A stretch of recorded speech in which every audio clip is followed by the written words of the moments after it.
how about that? One bottle, one bottle. One of the things we're doing now is we're tying our exercises to operational requirements. Central Accord 14 was designed to meet the requirements in Central African Republic.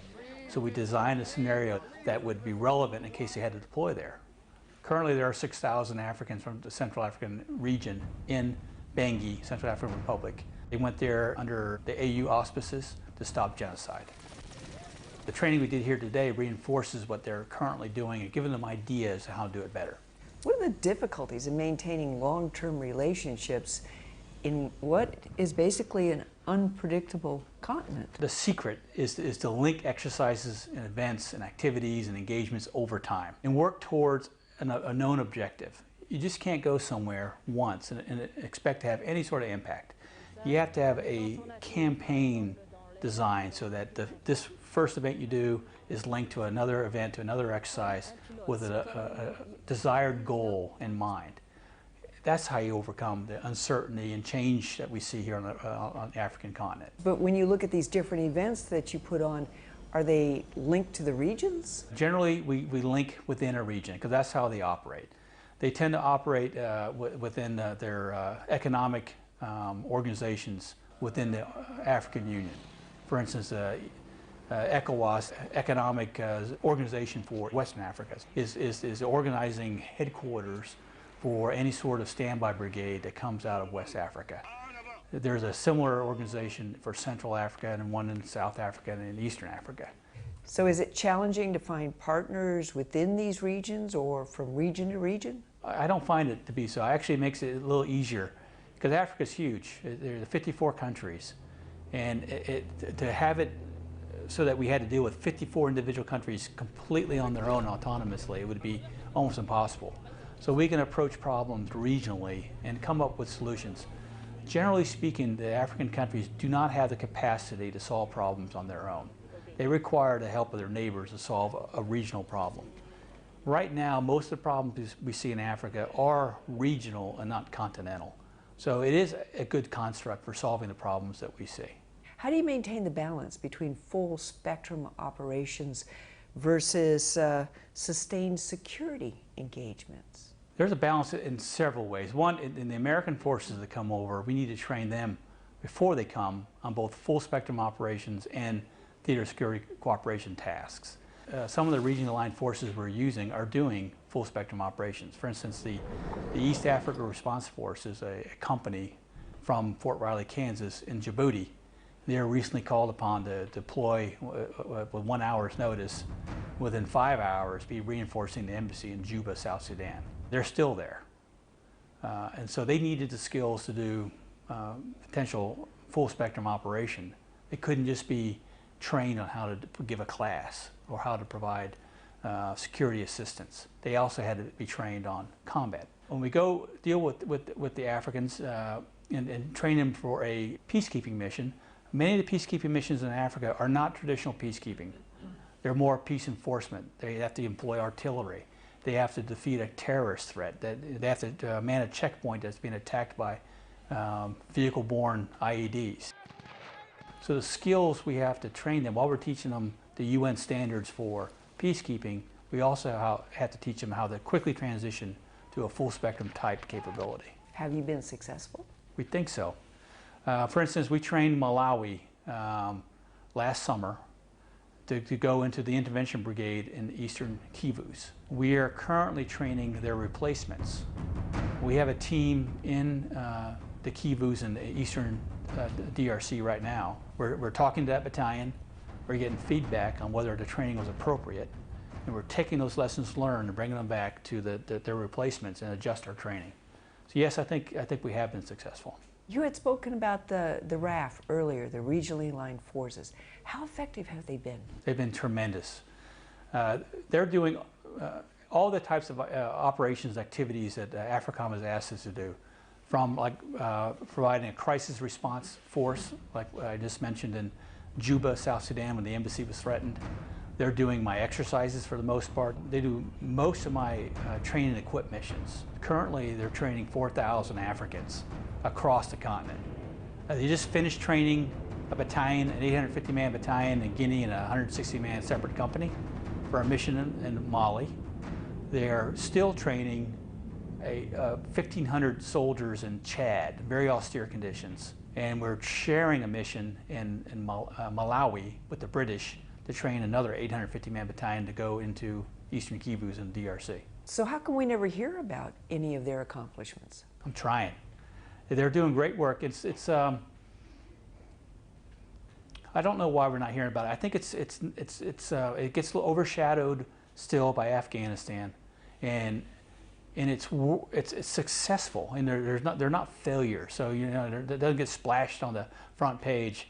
They are it's working. We're enabling Africans to solve African problems by training, by providing some special skills. Sometimes we train an entire battalion. Sometimes all they need, like Burundi, all they needed was sniper training, so that's what we provided. So we're providing them tailored training to meet their requirements, and they're doing the work. The Africans are solving the African problems. What if the patient has... What are the expectations of the African nations of the U.S. Army? What they expect us to show up prepared. They expect us to be willing to share our lessons learned from 11, 12 years of combat. And most importantly, what I hear constantly is they expect us to be true partners. Our soldiers now, they're living with their partners. They're 24/7, they're sharing tents, they're doing PT with them in the morning, they're doing 15-kilometer, 20-kilometer road marches with their African partners. So they're not coming there as teachers, they're going there as peers, as mentors. And the Africans really respond to that type of relationship. What about the expectations of NATO partners when it comes to Africa? In Africa, we're enabling our NATO partners, in particular the French. U.S. Army Africa provides all the DoD support to the French in Mali. We're also providing them support in Central African Republic. Now, we're also indirectly supporting them by training the battalions that are going to Mali and transporting African battalions that are going to the Central African Republic. The other thing we get from the French and the British is assistance in training our African partners. We had French help us in Niger last summer. We're doing that right now in Malawi with the British. We are basically sharing the modules. We'll do a module, then the British will do one, and we'll rotate. And so instead of sending 40 to 60 soldiers, I only had to send 25. We're approaching Africa as an opportunity to pool our resources and get more by cooperating. To what level does U.S. Army Africa get involved in helping Africans maintain or contain unrest? There was reports 6-7 months ago about the U.S. having combat forces here on the continent. I don't see that as being an expectation at all. Frankly, I see Africans willing and able to solve their own problems. There are like I said, 6,000 Africans in Bangui, and we have 4 Americans there right now. They're there. We had to help them get there. We had to enable them to get there. But once they got there, they're taking care of the problem themselves. I think it would be a failure actually if Americans got involved, unless it was a real disaster, a natural disaster or a genocide, something where the Africans couldn't respond quick enough. I think by and large, the Africans are willing and able to solve their own problems. We don't need to come to Africa to do it for them. Also 5.56 caliber. What about the impact of manpower and money restraints? I mean, the Army is just being shredded. Well, I am getting access to allocated forces to the COCOM commander, to General Rodriguez. And I have the 2-1 Armored Brigade Combat Team in Fort Riley. And I have access to the 1st Infantry Division. They're a line division. I am picking up a sustainment brigade in May, so I'll have more logistics capacity. So for manpower, I'm actually in good shape. In resources, it's very interesting. What we find in Africa, there are a lot of requirements that can't be filled. And by having the RAF available, I'm able to fill these requirements. And so I will partner with the State Department or with special operations to do a task that they couldn't do themselves. They needed help with. And so I'm able to find the resources through creative means by partnering with other branches of government and with our NATO partners. What are the benefits for our soldiers when they come here to train in Africa? I am amazed by what our soldiers are doing in Africa. They're living in austere conditions. They're doing hard work and very hot. It's in the high 90s here, and they're living in tents, no air conditioning. It's like how we used to do it. It's what the Army needs to get back to. And that's what, and people are coming to Africa. It's like a leadership lab. We're stretching the leaders, because we're sending them to Chad with some basic work done for them. They got to figure it out. They got to figure out how to get the task done and under these very difficult conditions, often with no contractors anywhere around. They got to do it all themselves, like we used to do. And I think it's good for the Army, and the feedback I'm getting, the soldiers like it. And so I think there's a lot of opportunity here in the Army, not only to help the Africans, but to build readiness in the American Army as well. We have an opportunity to do things here we can't do anywhere else. You've been the commander of U.S. Army Africa for almost 2 years now. Have your perceptions changed over this time? My perceptions have been validated in many cases. We are true partners with the other branches of the government, with the State Department. Not branches of the government, but other departments within our government, like the State Department, the Marines, the Navy, the Air Force. It is not a competition. I thought maybe there would be competition with Special Forces or the Marines. I found that to be completely not the case.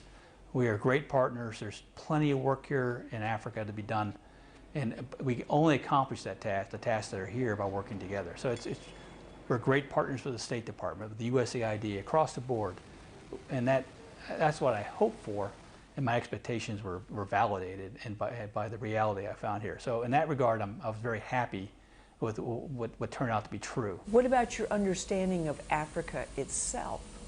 No, absolutely. I really didn't know much about Africa. I read books, but it's different. You have to see Africa to understand it. And I've gotten around to most of Africa, all the regions in particular, and all the important countries that are priorities for the United States, U.S. Army, Africa, and AFRICOM. What I have learned is that each country is different. Even ones that are adjacent to each other with a common, say, French heritage, colonial heritage, just because they have a common background in that regard, they're different. And we have to treat them differently. And actually, I've had Africans tell me they appreciate how we don't have a one-size-fits-all approach to our African partners. We tailor them, our approach to their particular needs, and that works out very well. What should the American leadership come to understand about Africa, especially as we look at creating a strategic ally, maintaining a strategic ally here? The investment we're making in Africa is worth it. There are threats here to the United States and to American interests and Americans. And by us being involved with developing African capacity, we're using the Africans to address those threats. It's a common threat. It's threatening both the United States and our partners. And by enabling them, by giving them more capacity, they're addressing the threats that are common to both us and them. I think there's lots of opportunity in Africa. I think in the recent past, Africa was still emerging as a competent partner. And now they are, in many cases, in most cases, very competent and worth partnering with, because they bring tangible results from the partnership. And we have worked with Rwanda and Burundi to train them for missions in Somalia. And when we needed them to help us in Central African Republic, on very short notice, they were able to respond because of the training we had done with them over years. They knew how to get their equipment ready for air movement. When they got off the airplane, they got in their vehicles and immediately went on patrol. That is a function of the years of engagement we've had with those two particular countries. And I see that everywhere I go in Africa. As we engage with them, and that we stay focused on achieving a certain objective, there are tangible results, tangible fruits from our investments in the African partners.